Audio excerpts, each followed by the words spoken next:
Dalam cemburu, kapan kita boleh cemburu teman-teman sekalian? Cemburu yang paling tepat itu adalah kalau terjadi pelanggaran agama. Kalau pasangan kita melakukan pelanggaran agama, nah kita cemburu karena dia melanggar hukum Allah Subhanahu wa Ta'ala.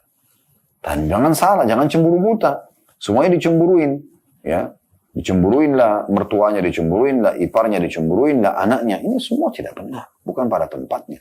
Gitu kan? Bukan pada tempatnya.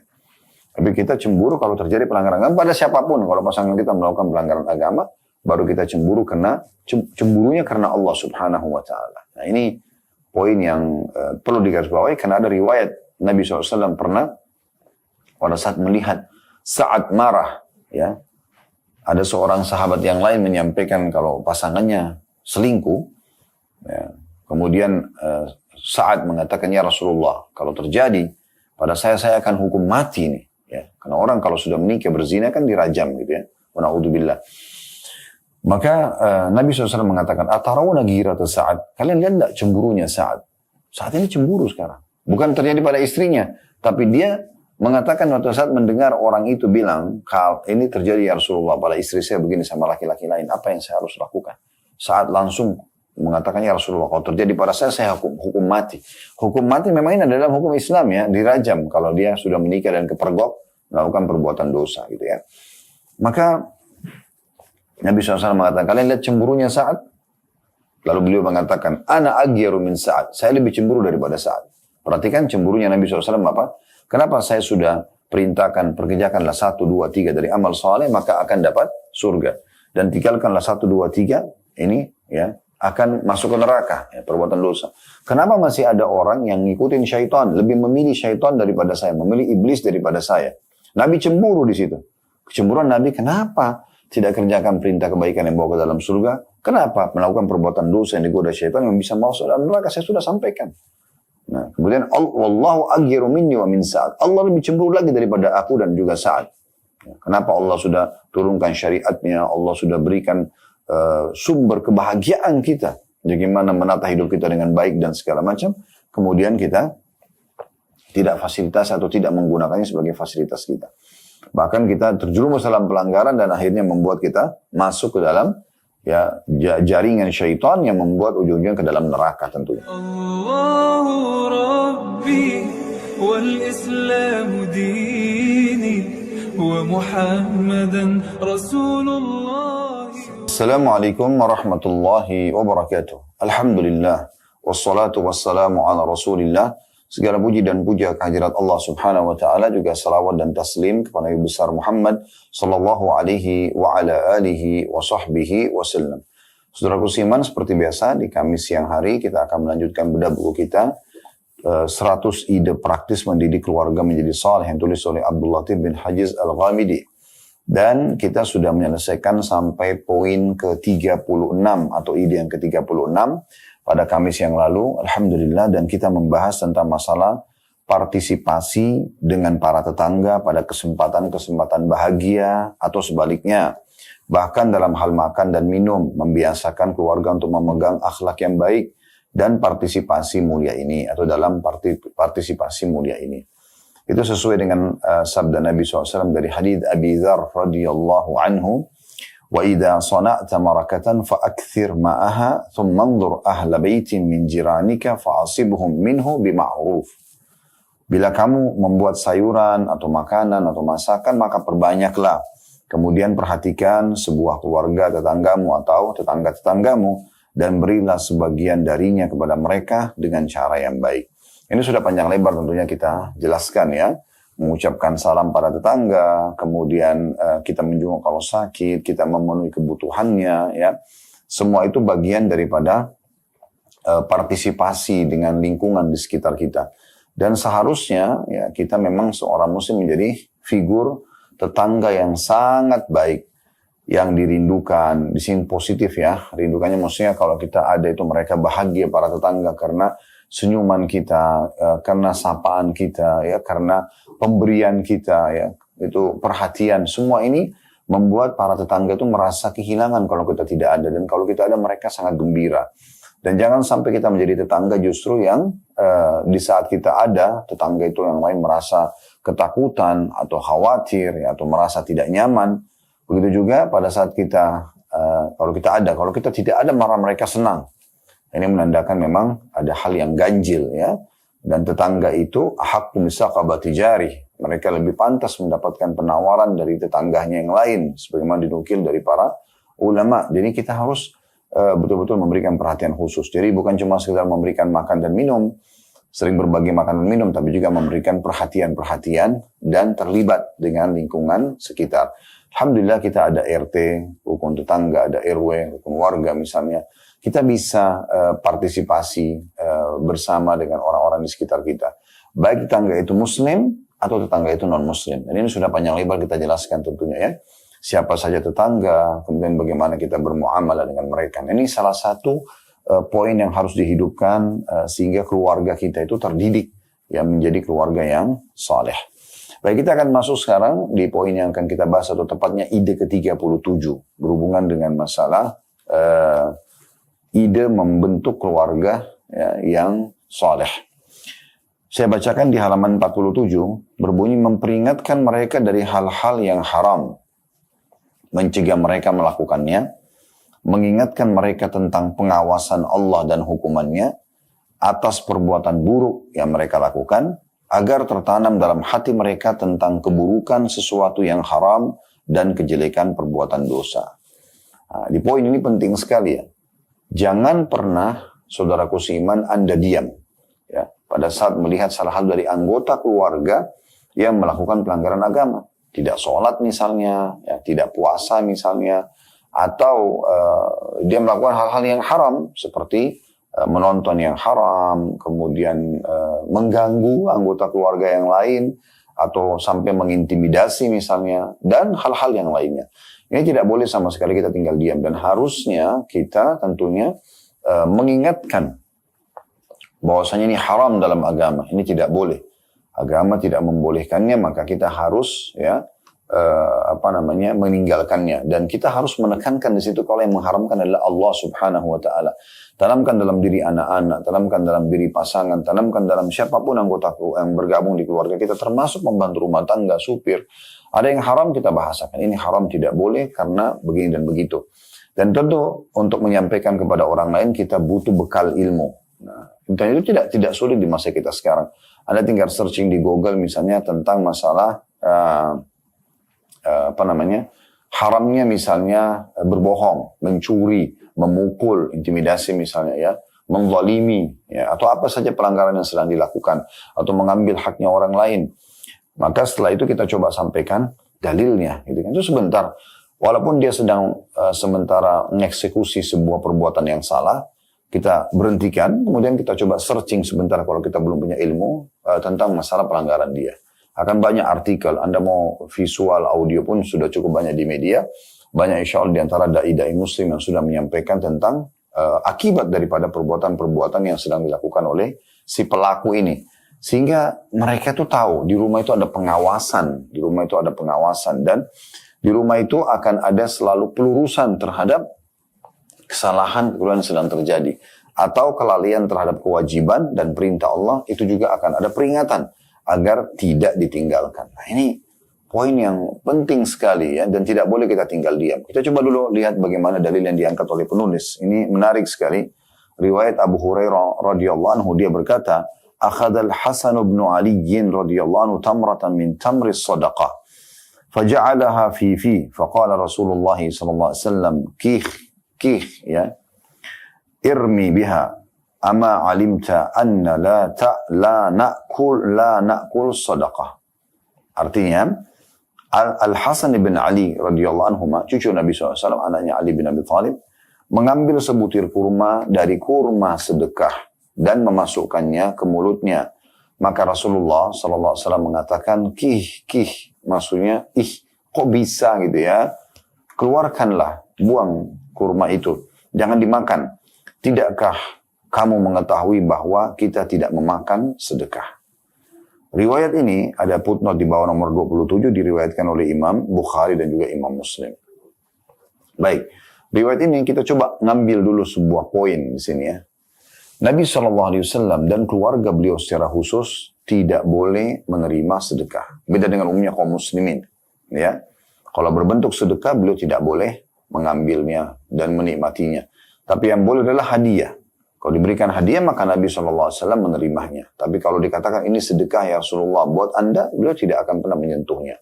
Dan termasuk titipan orang untuk sedekah seperti kurma. Ini di sini kan ada titipan di rumah Nabi SAW, kurma orang minta untuk disedekahkan. Ya. Itu kebetulan ada cucu beliau, Al-Hasan. Al-Hasan masih kecil dia saat itu. Ya, masih sangat kecil. Dia melihat kurma, dia mengambil langsung main makan. Di sini posisi Nabi SAW sebagai kakek, berarti orang tuanya juga ya. Kakek sama ayah sama saja. Maka mengingatkan masalah itu. Dan sambil mengatakan, kok bisa? Itu dilarang untuk kita. Tidakkah kamu ketahui bahwasanya kita ini, maksudnya Nabi SAW dan keluarganya, tidak boleh memakan sedekah. Kita bisa lihat di sini bagaimana jelihnya Nabi SAW. Ya. Beliau tidak tinggal diam dan bahkan tidak membiarkan kurma itu dikunyah oleh Al-Hasan radhiyallahu anhu. Jadi itu luar biasa ya. Jadi tidak membiarkan sembarangan. Mungkin maaf sebagai contoh di rumah mungkin ada makanan pembantu. Misal ya. Lalu anak kita kena merasa itu adalah pembantu atau asisten rumah tangga, dia main ambil saja sambil menganggap itu kan punya orang tua saya saja punya orang tua saya juga misalnya. Maka itu tidak boleh. Kita harus jelaskan kalau itu tidak boleh. Sudah diberikan kepada orang lain, tidak boleh lagi ditarik ya. Tidak boleh sama sekali orang menjilat ya apa yang maksudnya mengambil kembali ya apa yang sudah dia sedekahkan di jalan Allah Subhanahu wa taala. Sudah diberikan jangan lagi diambil kan gitu. Bahkan tidak boleh disebut-sebut, bahkan tidak boleh menyakiti perasaan orang yang menerima kan gitu. Jadi ini harus kita fahami baik-baik ya. Dan ini sebagai contoh saja penulis mengangkat kasus bagaimana Al-Hasan memakan kurma sedekah tersebut. Dan juga ada ya Nabi SAW terapkan untuk diri beliau sendiri. Di mana beliau SAW pernah masuk ke dalam rumah salah satu ummul mukminin, seingat saya Ummu Salamah radhiyallahu anha, dan beliau gelisah sekali pada malam itu tidak bisa tidur dengan tenang. Maka di saat itu ya Nabi alaihi salatu wassalam ditanya oleh istrinya, kenapa ya Rasulullah Anda gelisah seperti ini, tidak seperti biasanya. Maka kata Nabi SAW, sesungguhnya tadi waktu masuk rumah saya menemukan ada sebutir kurma di dekat ranjang, lalu saya memakannya dan saya khawatir itu adalah kurma sedekah. Tapi sudah terlanjur masuk, gitu kan? Maka Nabi SAW gelisah hanya dengan sebutir kurma. Coba kita bayangkan bagaimana jelinya beliau, berhati-hati jangan sampai ya beliau sendiri kena hadis yang beliau sampaikan. Lahmun nabata min suhtin an-naru awla bihi. Daging yang tumbuh dari harta yang haram, neraka lebih pantas baginya. Jadi beliau hati-hati sekali. Ya, ini terjadi luar biasa ya. Beliau sendiri gelisah dengan sebutir kurma. Berapa banyak orang di antara kita tidak mau tahu dari mana pendapatan dia, dari mana makan dan minuman yang dia konsumsi. Ya, bagaimana Nabi SAW memang mengatakan akan datang satu zaman nanti di mana orang tidak peduli lagi apakah sumber dia halal ataupun haram. Dan ini hati-hati ya, ini kan akan menjadi masalah dalam kehidupan kita. Mungkin jadi penyakit, mungkin jadi penyebab ributnya rumah tangga, mungkin banyak sekali hal yang bisa saja terjadi ya. Ya oleh karena itu kita harus hati-hati sekali dalam masalah-masalah seperti ini. Ini contohnya. Jadi dalam mengambil yang bukan hak, ya, yang mengambil yang bukan hak dan tanamkan baik-baik kepada anak-anak. Bahkan kalau perlu tidak boleh sang kakak mengambil dari punya adik atau adik mengambil dari punya kakak kecuali dengan izin. Ingatkan selalu itu. Sehingga mereka tidak akan menikmati kecuali yang milik mereka saja. Kita tidak tahu ajal kapan datang, mungkin kita meninggal dunia dan poin ini sudah tertanam ya dalam diri mereka. Itu yang kita harapkan tentunya. Ini bukan cuma berlaku pada anak-anak, pada pasangan hidup juga sama, ya. Kita harus mengingatkan hal-hal yang merupakan kelalaian terhadap sesuatu yang Allah perintahkan di rumah, atau kita mengingatkan kalau terjadi pelanggaran. Nah di sini ada dalil yang kedua diangkat oleh penulis. Ini kasus yang berbeda. Kalau tadi kan memakan makanan yang tidak boleh dimakan karena dilarang dalam agama untuk keluarga Nabi SAW memakan sedekah. Di sini ada kasus yang berbeda, yaitu bagaimana istri Nabi SAW Aisyah radhiyallahu anha pernah mencaci atau menghina istri yang lainnya. Ya, karena kehidupan beliau poligami. Ya, dikatakan Aisyah berkata sendiri radhiyallahu anha, beliau menukil kisah itu. Qultu lin Nabi sallallahu alaihi wasallam hasbuka min Safiyyah kada wa kada. Ta'ni qasira. Faqala laqad qulti kalimatan law muzijat bima'il bahri lamazajathu. Aku pernah berkata kepada Nabi SAW, bagianmu dari Sofia adalah ini dan ini. Maksudnya, Sofia pendek orangnya. Ya. Jadi niatnya Aisyah menghina Sofia istri Nabi yang lain. Maka Nabi SAW bersabda, sungguh, hai Aisyah, kamu telah mengucapkan sebuah kalimat yang seandainya ia dicampur dengan air laut, niscaya ia akan merubahnya. Ada pun nomor 28, diriwayatkan oleh Abu Daud, dan juga Tirmidzi, dan dinyatakan sahih. Ya. Atau hadis ini adalah hadis yang sahih. Ada pun di bawah nomor 28. Hadis ini kita coba bedah dulu ya, supaya jelas semuanya. Pertama sekali, jangan pernah ada di antara Anda yang berpersepsi negatif tentang Ummul Mukminin Aisyah radhiyallahu anha. Kenapa? Karena Aisyah di sini sendiri yang menukil kisahnya.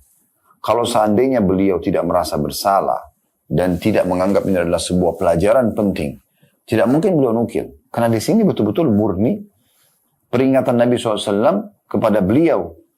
Atau misalnya beliau minimal mengatakan, Nabi pernah mengatakan kalau ada orang yang menghina orang lain, maka itu lebih berat daripada, atau perkataan itu saking beratnya dosanya, sampai kalau ditaruh di lautan akan mengubahnya, akan mengubah lautan tersebut. Beliau tidak perlu nukil diri beliau, tapi di sini Aisyah mengatakan. Jadi menandakan positif sekali. Beliau mengatakan, saya pernah berkata kepada Nabi SAW, dan beliau tidak mungkin menukil ini kecuali karena beliau merasa itu adalah perbuatan yang salah dan beliau tahu ini penting untuk disampaikan kepada umat. Maka beliau mengatakan, aku pernah berkata satu hari kepada Nabi SAW, ya Rasulullah, cukuplah anda dari Sofia begini dan begitu. Maksudnya orang pendek, kok masih disayang gitu karena rasa cemburu yang muncul. Maka Nabi SAW mengatakan, hai Aisyah, kau telah mengucapkan kata-kata, kalau ditaruh di lautan akan rusak lautan tersebut. Maksudnya saking beratnya bobot perkataanmu ini, ya, laut yang begitu besar bisa rusak dengan satu perkataan ini.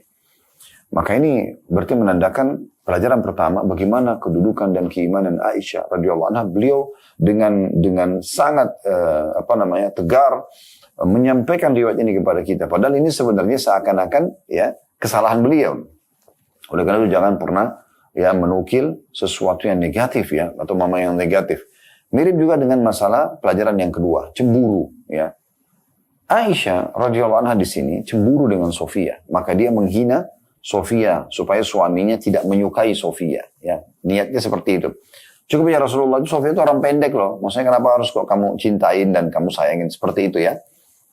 Ini cemburu. Tetapi garis bawah ya, jangan ambil hadis ini pelajarannya dari awalnya. Tetapi penutupan hadis. Karena penutupan hadis adalah hukumnya. Nabi SAW menegur Aisyah. Dan tadi saya sudah bilang di poin pertama. Tidak mungkin Nabi SAW Aisyah menukir riwayat ini kecuali karena beliau merasa bersalah. Kalau tidak kan beliau bisa sembunyikan riwayat ini. Tidak menyampaikan misalnya. Ya. Apalagi teguran buat beliau. Atau beliau gunakan retorika yang berbeda. Ya. Seakan-akan bukan kejadian pada diri beliau. Tapi beliau merasa bersalah. Berarti di sini kasusnya adalah bukan masalah cemburunya Aisyah kepada Sofiyah, ya. Karena sering saya dengar bahkan sebagian dai mengatakan Aisyah aja cemburu. Nah, lalu kemudian seakan-akan Aisyah radhiyallahu anha adalah seorang pencemburu yang boleh dicontohin, ya, tanpa ada rincian dan detail. Ini keliru. Ini keliru teman-teman sekalian. Di sini Aisyah sekali lagi merasa bersalah. Kalau tidak mungkin beliau menukir riwayat ini lengkap pada kita. Karena ini kan seakan-akan kita bayangkan kalau kita di posisi Aisyah. Kita nggak mungkin mau menukil, karena itu seakan-akan menyalahkan diri kita, kan gitu, atau menceritakan kesalahan kita. Dan lagian, penutupan hadis, ya, Aisyah tidak membantah Nabi SAW dan Aisyah menukil seakan-akan ini loh pelajaran yang saya ambil dari Nabi. Yang Nabi SAW mengatakan kalau seandainya perkataan kau hai Aisyah ditaruh di lautan maka akan merusaknya. Berarti Aisyah menukil ini sebagai bentuk ilmu. Ini loh. Pelajaran, saya aja meninggalkannya, maka kalian juga harus meninggalkannya. Ini poin luar biasa, ya. Ini poin penting. Nah, dalam cemburu, kapan kita boleh cemburu, teman-teman sekalian? Cemburu yang paling tepat itu adalah kalau terjadi pelanggaran agama. Kalau pasangan kita melakukan pelanggaran agama, nah kita cemburu karena dia melanggar hukum Allah Subhanahu wa Ta'ala. Dan jangan salah, jangan cemburu buta. Semuanya dicemburuin, ya. Dicemburuin lah mertuanya, dicemburuin lah iparnya, dicemburuin lah anaknya. Ini semua tidak benar. Bukan pada tempatnya. Gitu kan? Bukan pada tempatnya. Tapi kita cemburu kalau terjadi pelanggaran agama pada siapapun. Kalau pasangan kita melakukan pelanggaran agama, baru kita cemburu karena cemburunya karena Allah Subhanahu wa Ta'ala. Nah ini poin yang perlu digarisbawahi karena ada riwayat Nabi SAW pernah pada saat melihat Sa'ad marah, ya, ada seorang sahabat yang lain menyampaikan kalau pasangannya selingkuh, ya, kemudian Sa'ad mengatakan, ya Rasulullah, kalau terjadi pada saya akan hukum mati nih, ya, karena orang kalau sudah menikah berzina kan dirajam gitu ya, wa na'udzubillah. Maka Nabi SAW mengatakan, atarawna ghirata Sa'ad, kalian lihat enggak cemburunya Sa'ad? Saat ini cemburu sekarang. Bukan terjadi pada istrinya, tapi dia mengatakan waktu saat mendengar orang itu bilang, kalau ini terjadi ya Rasulullah, pada istri saya begini sama laki-laki lain, apa yang saya harus lakukan? Saat langsung mengatakan, ya Rasulullah, kalau terjadi pada saya hukum mati. Hukum mati memang ini adalah hukum Islam ya, dirajam kalau dia sudah menikah dan kepergok, melakukan perbuatan dosa gitu ya. Maka Nabi SAW mengatakan, kalian lihat cemburunya Sa'ad? Lalu beliau mengatakan, ana aghyaru min Sa'ad. Saya lebih cemburu daripada Sa'ad. Perhatikan cemburunya Nabi SAW apa? Kenapa saya sudah perintahkan, perkerjakanlah 1, 2, 3 dari amal saleh, maka akan dapat surga. Dan tinggalkanlah 1, 2, 3, ini ya akan masuk ke neraka, ya, perbuatan dosa. Kenapa masih ada orang yang ngikutin syaitan, lebih memilih syaitan daripada saya, memilih iblis daripada saya? Nabi cemburu di situ. Kecemburuan Nabi, kenapa tidak kerjakan perintah kebaikan yang bawa ke dalam surga? Kenapa melakukan perbuatan dosa yang digoda syaitan yang bisa masuk dalam neraka? Saya sudah sampaikan. Nah, kemudian wallahu aghyaru minni wa min Sa'ad. Allah lebih cemburu lagi daripada aku dan juga Sa'ad. Kenapa Allah sudah turunkan syariatnya, Allah sudah berikan sumber kebahagiaan kita, bagaimana menata hidup kita dengan baik dan segala macam, kemudian kita tidak fasilitas atau tidak menggunakannya sebagai fasilitas kita. Bahkan kita terjerumus dalam pelanggaran dan akhirnya membuat kita masuk ke dalam ya jaringan syaitan yang membuat ujung-ujungnya ke dalam neraka tentunya. Nah ini poin penting untuk difahami baik-baik. Kemudian pelajaran yang ketiga yang bisa diambil dari hadis tentang haramnya menghina. Ya, menghina, menggunjing, memfitnah, semua ini tidak boleh. Hukumnya haram dalam Islam, betul-betul dilarang secara tegas ya. Dan ini sudah pernah kita jelaskan bagian daripada dosa besar, bagian daripada dosa besar. Jadi ini hati-hati teman-teman sekalian ya. Jangan dianggap remeh poin-poin seperti ini karena memang ini berbahaya sekali ya. Ini berbahaya sekali. Di sini Nabi SAW menggambarkan ya ini bisa saya seperti hakikatnya ya. Perkataan Aisyah cuma mengatakan, ya Rasulullah, kalau kita taruh tulis, ini cuma satu baris lah. Ya, ya Rasulullah, cukuplah anda dari wanita yang pendek itu. Ya. Seakan-akan Aisyah ingin membuat Nabi tidak suka sama Sofia. Apa kata Nabi SAW? Nabi bukan cuma mengatakan, hai Aisyah, berhentilah, itu ghibah, itu dosa. Enggak, Nabi mengatakan, kalau perkataanmu Aisyah, ditaruh dalam air laut, rusak air laut itu. Air laut itu, gimana caranya bisa merusaknya gitu ya? Nggak semudah itu air. Ya. Dengan komposisi asinnya dan segala macam itu nggak semudah itu bisa rusak. Tapi perkataan ini cukup untuk merusaknya. Jadi kita bisa memahami ini hakikatnya begitu. Jadi semua perkataan menghina orang lain, menggibah orang lain, menjatuhkan orang lain, ini berat sekali. Ini sejalan dengan sabda Nabi SAW. Riba itu 73 level. Ya. Yang paling rendahnya, seperti seseorang berzina dengan ibunya sendiri. Jadi berat sekali riba itu karena level terendahnya sama dengan level tertingginya dosa zina.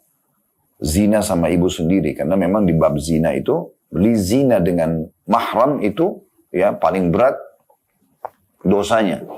Namun kata Nabi SAW dan yang tertingginya yang paling beratnya ya dari dosa riba itu selevel dengan menjatuhkan atau meremehkan seorang muslim. Coba bayangkan.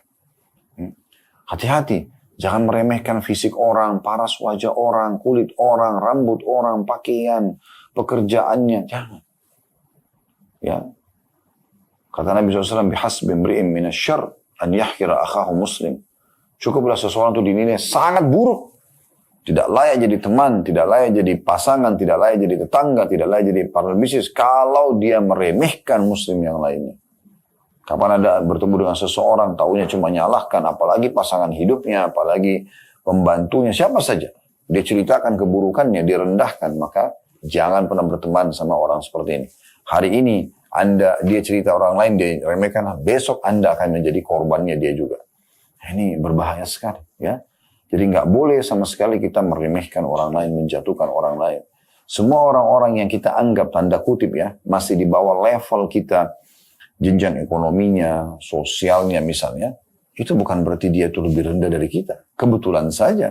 Mungkin jabatan kita lebih tinggi, kebetulan saja. Mungkin ya harta kita lebih banyak, kebetulan saja. Mungkin paras kita lebih tampan atau cantik, atau pakaian kita lebih bagus, atau.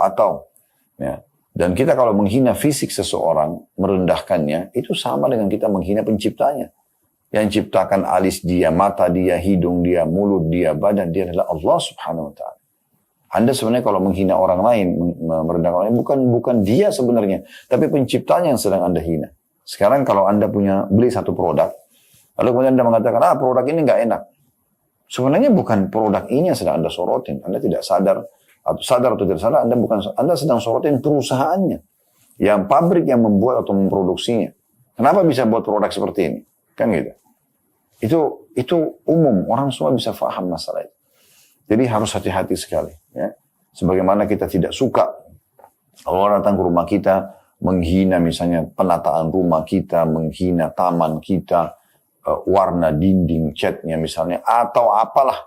Maka juga pasti orang lain tidak suka. Ya. Orang lain pun tidak suka dimuamalai hal-hal yang sama. Jadi poin ini penting sekali untuk digarisbawahi teman-teman sekalian. Pahami baik-baik, haram hukumnya. Merendahkan orang lain, menghina orang lain. Kalau Allah berikan kelebihan pada kita, syukuri. Dan salah satu bentuk syukur adalah bagaimana kita menggunakannya di atas ketaatan kepada Allah Subhanahu wa Ta'ala. Dan tidak merendahkan orang lain. Nah ini poin penting ya. Kemudian pelajaran yang terakhir mungkin yang bisa kita ambil dari hadis ini yang keempat adalah anjuran agar orang kalaupun dia poligami, akur ya. Bagaimana akur antara seorang istri yang pertama sama istri yang kedua? Akur si suami sama kedua istrinya. Akur semua. Anak-anak di antara mereka juga akur. Ini gambaran Islam tentang poligami seperti itu. Bukan sengaja malah dibuat pertikaian, konflik. Ya. Jadi bukan seperti itu. Kita cari titik temunya. Ya. Supaya bisa bertemu, supaya bisa bersepakat. Ya. Sehingga akhirnya semua berjalan dengan baik. Semuanya akan mendapatkan haknya.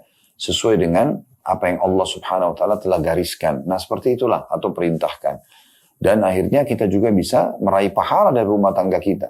Nah, di sini Nabi SAW menegur ya Aisyah yang sengaja menjatuhkan madunya atau ya istri Nabi SAW yang lain. Dan ini tidak boleh. Dan perlu kita garis bawahi ya. Hinaan yang terjadi ini hanya sekali saja. Hanya sebuah riwayat ini. Tidak ada lagi riwayat lain yang menukil tentang Aisyah, kemudian setelah itu masih mencaci maki atau menghina atau menjatuhkan Sofia. Dari sini kita bisa mengatakan Aisyah mungkin dalam kondisi tidak tahu hukumnya. Seakan-akan itu boleh-boleh saja ya, tapi setelah Nabi SAW tegur, beliau meninggalkannya. Ini poin luar biasa gitu. Poin luar biasa yang harus kita pahami.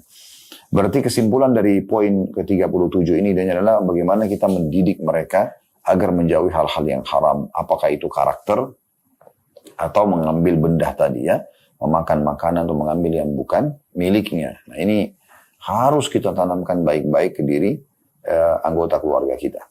Baik, tentu ini bermula dari diri kita juga ya. Jangan sampai nanti kita mengatakan pada anggota keluarga tapi kita sendiri melanggarnya ya. Karena Allah SWT mengatakan kabura maqtan indallah an taqulu ma la taf'alun. Sungguh berat di sisi Allah kalian mengucapkan apa yang tidak kalian kerjakan. Sekarang kita masuk ke ide ke-38. Dan ini sedikit sebenarnya mengulangi poin yang sebelumnya ya. Tentang masalah bab sedekah ya. Membiasakan mereka untuk bersedekah. Sebagaimana ada disebutkan di ide-ide sebelumnya ya. Seingat saya itu di poin 31 ya. Poin 31, 32. Itu ada di halaman 42. Tentang bagaimana menghidupkan sedekah di dalam rumah. Tapi poin-poin itu adalah bagaimana kita membiasakan menyebutkan keutamaan sedekah pada mereka. Dan juga kita menyiapkan kotak amal. Yang kotak amal ini setiap anggota keluarga partisipasi menyumbang berapa saja mereka mau seikhlasnya. Kemudian nanti akhir bulan kita membuka lalu sama-sama disaksikan oleh anggota keluarga. Dan kita bersedekah bersama-sama. Kita arahkan kepada siapa yang akan kita berikan gitu ya. Nah, di sini lebih kepada yang poin 38, barang-barang bekas. Ya. Kalau yang sana tadi adalah secara umum sedekah. Yaitu perkataan beliau mendorong mereka untuk bersedekah dengan barang bekas namun masih bermanfaat seperti pakaian, perkakas dan barang-barang kepada orang-orang yang membutuhkan dan masih berminat daripada dibuang ke tempat sampah. Ya. Mainan misalnya yang Anda berikan kepada anak-anak mainan, ajarkan kepada mereka jangan dirusak ya. Kalau sudah bosan kita jelaskan, kalau sudah bosan mainnya disimpan dulu nanti main lagi kapan mau. Saya biasa bahasakan gitu kepada anak-anak. Daripada mereka itu kadang-kadang anak bosanan. Kalau mereka sudah bosan, akhirnya mereka arahnya kepada merusak.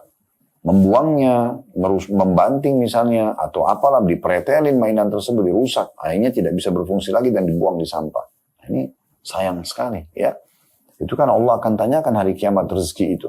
Sebagaimana kata Nabi SAW, tidak akan beranjak kaki seorang hamba pada hari kiamat sampai ditanya 4. Ya, umurnya, waktunya, ilmunya, dan juga hartanya. Harta dari mana? Dia dapatkan, kemana dia keluarkan. Nah, ini akan ditanya. Walaupun kita beli mainan itu murah, tapi ditanya sama Allah SWT. Kecuali rusak memang tidak bisa, oke. Mungkin tidak mungkin lagi berfungsi untuk orang lain, maka dibuang. Tapi kalau masih bisa baik. Bosan tidak mau kasih orang lain. Kan gitu. Pakaian Anda daripada numpuk di lemari, kasih pada orang. Sedekahkan saja. Ya. Itu akan bernilai pahala yang besar di sisi Allah Subhanahu Wa Taala. Kan begitu. Jadi poin ini penting sekali ya. Daripada dibuang, daripada dirusak ya. Lebih baik kita bersedekah kepada orang lain. Dan kita bisa mereview misalnya, kembali menyusun lagi, misalnya sudah lewat 1 tahun, 2 tahun ya. Kita kembali melihat lagi pakaian-pakaian kita melihat sepatu, melihat apalah ya, yang kira-kira mungkin ini masih bagus sebenarnya. Cuma menurut perhitungan saya tidak akan pakai ya. Misal, karena memang baju itu misal sudah sempit buat kita ya, atau kelonggaran karena kita sekarang sudah lebih kecil badannya, atau banyak sekali. Atau misalnya ada orang tamu datang memberikan kepada kita perkakas rumah yang baru, yang lama kita sedekahin kepada orang misalnya. Apalah ya itu. Banyak sekali hal-hal yang bisa kita lakukan ya. Jadi daripada kita sayang nih kursinya pakai aja lagi. Padahal sebenarnya kursi itu bisa kita sedekahin orang, karena kalau numpuk situ maka akan ya tidak bermanfaat, tidak maksimal juga kan begitu. Nah seperti itulah. Seterusnya, jadi semua barang-barang ini bisa kita kembali melihat, oh ternyata ini tidak lagi dimaksimalkan. Kita bisa segera sedekahkan, mumpung masih bisa dimanfaatkan oleh orang lain gitu ya. Kadang-kadang subhanallah, mungkin cuma paper bag, mungkin cuma plastik resek ya. Kita berikan kepada orang, tapi orang itu memang mungkin dia tidak mampu kita memberikan makanan misalnya. Lalu kemudian masih berfungsi di rumah dia untuk beberapa kegiatan dia ke depannya, ke pasar, dia ke rumah keluarganya, dia bawain makanan buat keluarganya. Masih banyak rentetan pahala yang bisa didapatkan dari barang-barang bekas tersebut. Nah, ini satu hal yang baik. Ratu cuplikan menurut saya menarik ya. Cuma saya memang dalam bahasa Arab sih. Seorang YouTuber di Saudi. Dia coba membuat sebuah cuplikan. Dia datang ke Eropa, di Inggris dan beberapa negara yang lainnya. Di sana itu ada beberapa tempat memang diiklankan di media, tempat untuk menyewa ya barang-barang yang kemungkinan besar barang-barang itu memang kita tidak perlu beli. Kita tidak perlu beli. Seperti misalnya bor, ya, alat bor. Kita kan bukan tukang ya. Bor itu dikasih contoh sama dia itu bor, alat bor ya. Mungkin bor dinding segala macam ini kita pakai, kita butuh pada saat itu. Tapi ada orang, dia mengeluarkan uang sekian banyak untuk membelinya, padahal sebenarnya dia cuma sekali pakai, habis itu disimpan di gudang tidak bermanfaat. Ini sayang sekali. Kenapa kita nggak coba pakai cara yang lain? Mungkin ada teman-teman atau kerabat yang punya, kita bisa pakai, pinjam misalnya ya. Atau misalnya, kalaupun, tapi memang di Indonesia saya belum tahu ada yang dirental, tapi itu mereka ada rumah, ada tempat khusus, itu direntalkan, disewakan sama dia, gitu kan. Disewakan alat-alat seperti ini. Banyaklah di situ di komputernya dibuka cukup banyak sekali list barang-barang bekas yang bisa disewa. Jadi kan 1 kali pakai, 2 kali pakai, udah. Habis itu selesai. Dan uniknya rumah-rumah ini, tempat-tempat ini resmi, tentunya legal, izin dari pemerintah, dan mereka juga menerima kalau ada yang mau sedekah. Pada mereka non-muslim ya. Ada memang yang merasa tidak perlu lagi dengan barang-barang bekas itu. Dia pernah pakai beli bor tapi nggak dipakai. Dia pernah beli apalah. Karena pernah ada kerabat kami beli print. Dia sebenarnya bukan kantor di rumah. Nggak dipakai print itu. tinggal subhanallah kalau tidak salah sampai orang pemiliknya meninggal dunia. Sayang banget gitu. Cuma dibeli ditaruh saja. Sementara memang dia tidak pernah butuhkan karena memang dia bukan orang kantoran gitu ya. Jadi tidak diperlukan gitu. Ini contohnya kenapa nggak difungsikan, kasih ke pesantren, ke yayasan, ke masjid mungkin yang memang banyak aktivitasnya hanya berfungsi kan gitu. Berfungsi itu contohnya. Jadi memang ide itu sangat baik. Nah, bisa disedekahkan dan kemudian nanti dipakai untuk umum ya seperti itu. Begitu juga dengan dia berbicara tentang sebagian keluarga. Ini saya cerita tentang YouTuber itu ya. Dia berikan gambaran juga, dia datang menemui beberapa keluarga yang datang ke pusat belanja grosir ya bukan eceran tapi grosir, dan memang ada beberapa keluarga di Eropa itu mereka selalu hidupnya menghemat. Bagaimana caranya mereka menghemat tidak berlebihan. Seperti misalnya mereka setiap bulan biasanya setiap swalayan atau tempat-tempat grosir mengeluarkan promosi ya. Maka mereka sekeluarga itu masuk di situ tanggal tertentu mereka belanja dan mereka lihat promo-promo yang ada lalu kemudian mereka belanjakan. Itu ternyata walaupun di situ cuma diskon 5%, 10%, tapi didatangkan contoh. Dia bilang ada orang keluarga baru keluar, belanjanya cukup banyak, dia belanja sekaligus 1 bulan kebutuhan dia, tapi ternyata bisa, memang itu bermanfaat semua ya, makanan-makanan dan segala macam. Kemudian di situ ternyata dia bisa hemat sampai 10-20% daripada dia beli eceran dan belinya misalnya setiap hari gitu.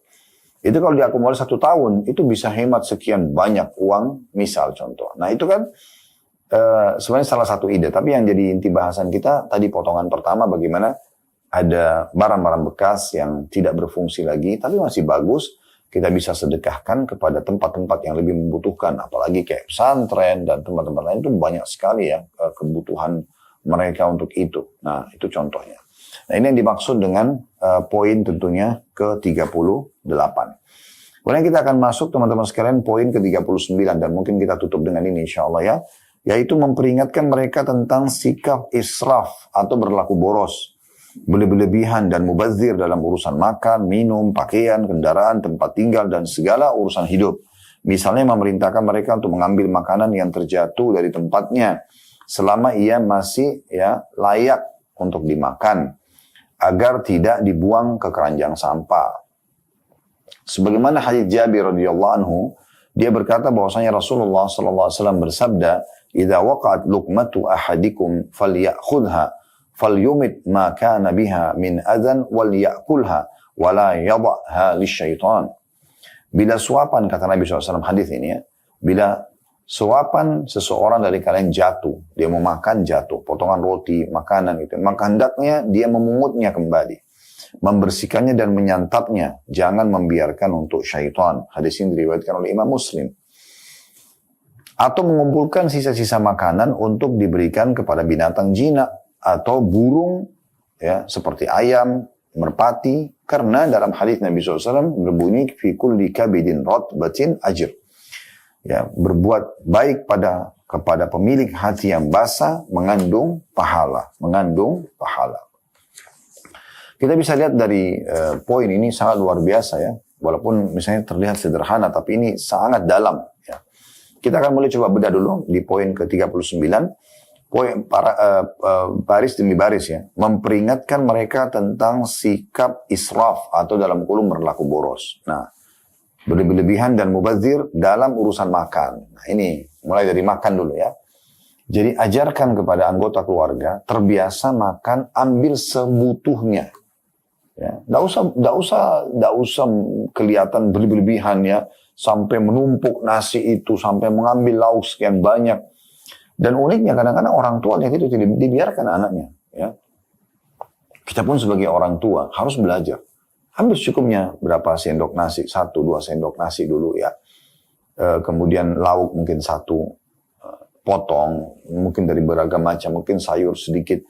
Yang kira-kira kita targetnya ini bisa habis.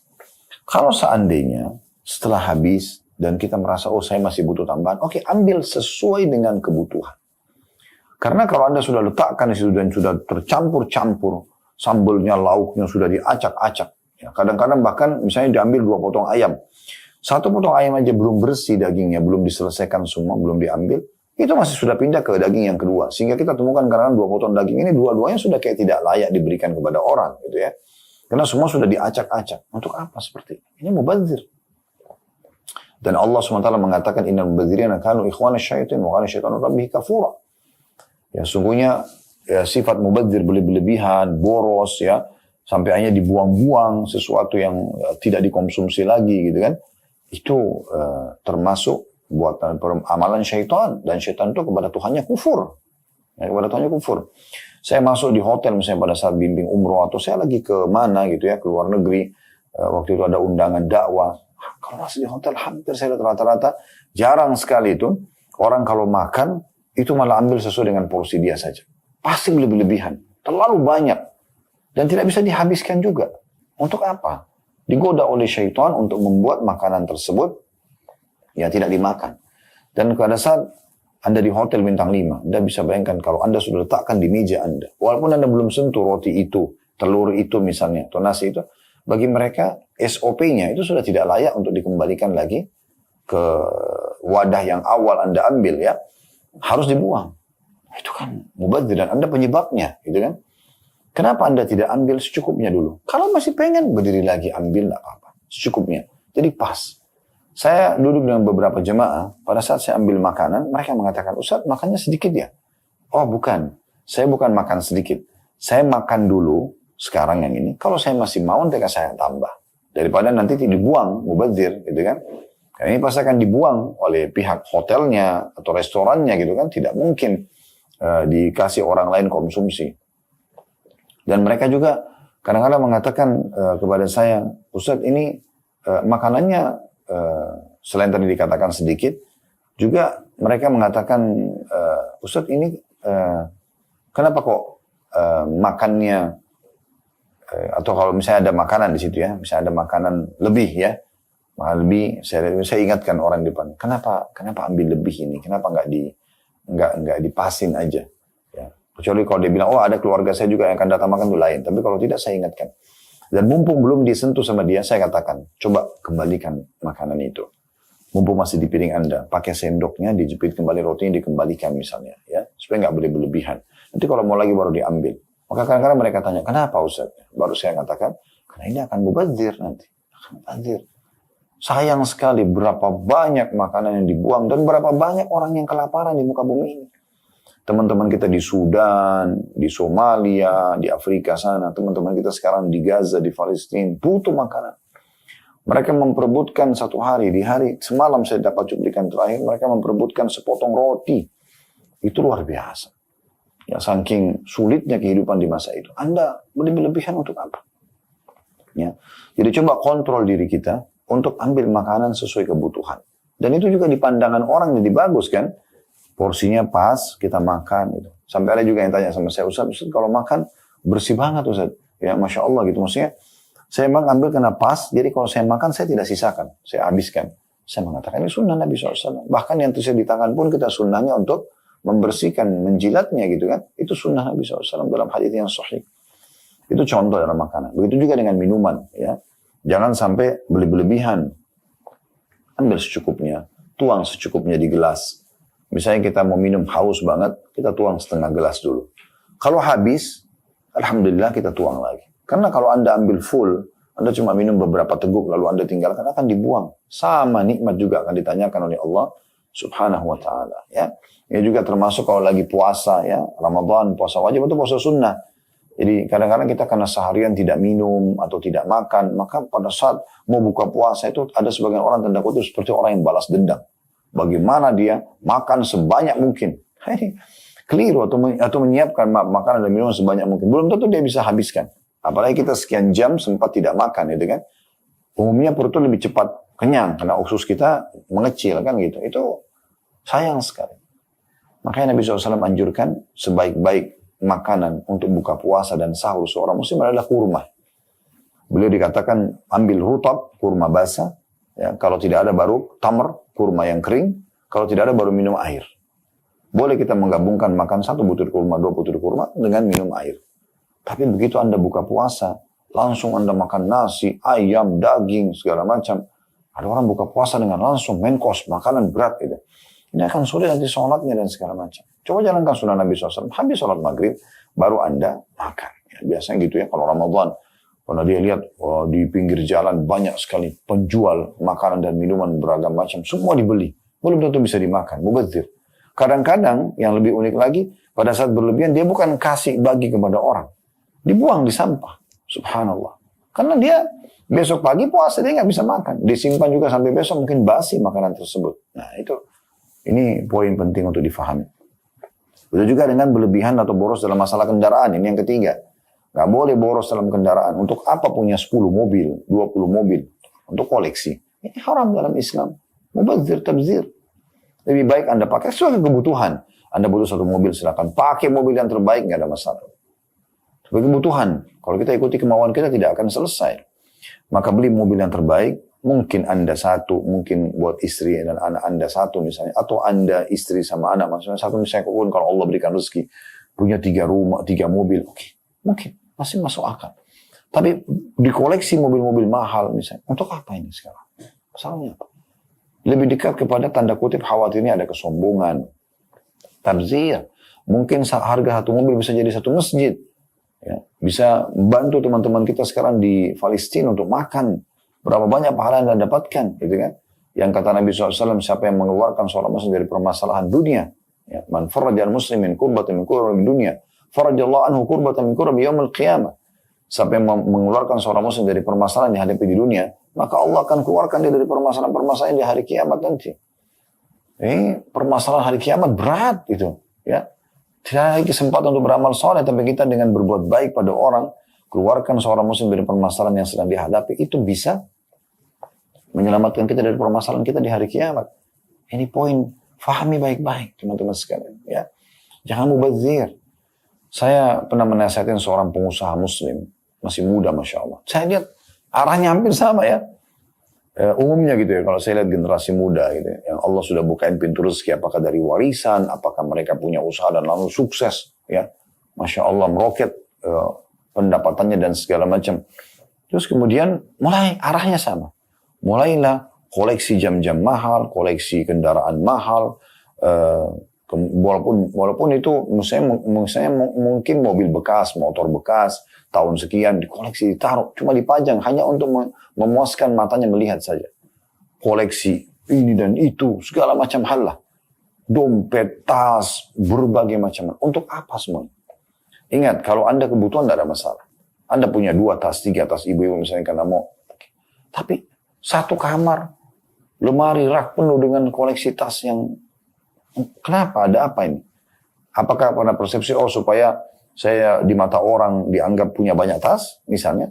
Atau apa kira-kira keinginan Anda ini? Kadang-kadang ada orang pakai baju cuma sekali, pakai yang sudah tidak mau dipakai lagi selamanya. Ini mubazir betul. Ya. Kenapa kalau Anda pakai tampil lagi? Tidak ada masalah. Tapi memang tidak ada salahnya kalau Anda mereview kembali, kembali lagi menghitung, ya baju ini sudah setahun atau 2 tahun sama saya ingin berikan kepada orang, saya mau beli baju baru, mungkin sekali pakai. Ini agak unik ya, itu contohnya. Begitu juga dengan tempat tinggal, banyak rumah sana sini tidak dipakai. Kalau dipakai nggak ada masalah. Kalau tidak dipakai, Anda punya rumah di Jakarta misalnya, Anda sering bolak-balik ke Surabaya, Anda beli satu rumah di Surabaya, mungkin Anda sering rekreasi sama keluarga ke puncak, ya, ke tempat dingin, kalau di Jakarta ya, di Bogor. Mungkin kalau yang di Jawa Timur mungkin ke Batu misalnya, Malang, atau mungkin Anda mesti bolak. Tapi jangan berlebihan. Punya rumah sekian puluh, untuk apa ini semua? Ya. Ini akan ada ditanya oleh Allah SWT. Kenapa nggak jadikan masjid? Kata Nabi SAW, siapa yang membangun masjid untuk Allah di muka bumi, Allah akan bangunkan baginya istana di surga. Kenapa nggak jadikan salah satu rumah itu sebagai masjid? Bermanfaat bagi orang. Ya.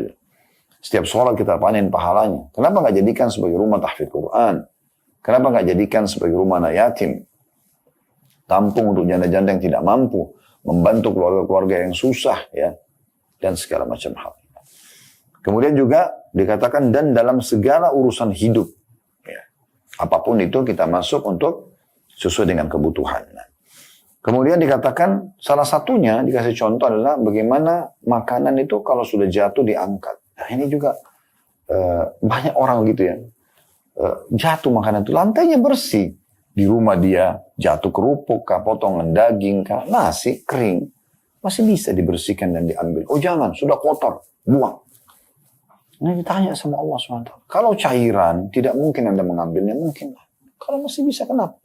Ini ajaran Nabi SAW, bukan ajaran kami, gitu ya. Bukan saran dari saya, memang Nabi SAW mengatakan dari hadis yang kita sudah bacakan, ya, hadis riwayat Muslim. Kalau suapan seseorang di antara kalian jatuh dari mulutnya jatuh ke tanah, lantai, hendaklah dia memungutnya. Nabi yang suruh, bersihkan dan menyantapnya. Jangan biarkan ya untuk syaitan. Syaitan mau kita buang itu, ya supaya dia yang memakannya. Kan gitu. Jadi perhatikan baik-baik. Ini termasuk pemborosan, main buang sembarangan. Itu luar biasa. Saya pernah ada cuplikan dibuat oleh pemerintah Saudi, tapi itu di Saudi Airline ya.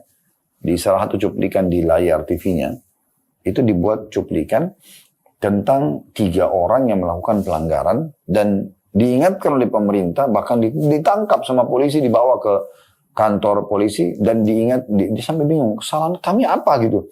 Ya, ada 3 orang yang dianggap pelanggar, yang satu itu digambarkan di ini ilustrasi mereka ya, bukan betul terjadi, tapi mereka ingin menitipkan sebuah pesan yang saya tangkap begitu. Yang satu ceritanya lagi di lab dokter ya, kemudian rupanya ada salah satu di antara mereka tuh mengganggu istri orang ya, atau mengganggu pasangan orang, telepon-teleponan segala macam. Diingatkan oleh temannya, jangan loh, nggak boleh, itu sudah berumah tangga, kenapa harus dikontak segala macam. Tapi dia nggak mau ngahkan, dibiarin aja. Dan akhirnya ketahuan oleh pemerintah, ada yang melaporin, ya kemudian ditangkaplah dia, gitu kan.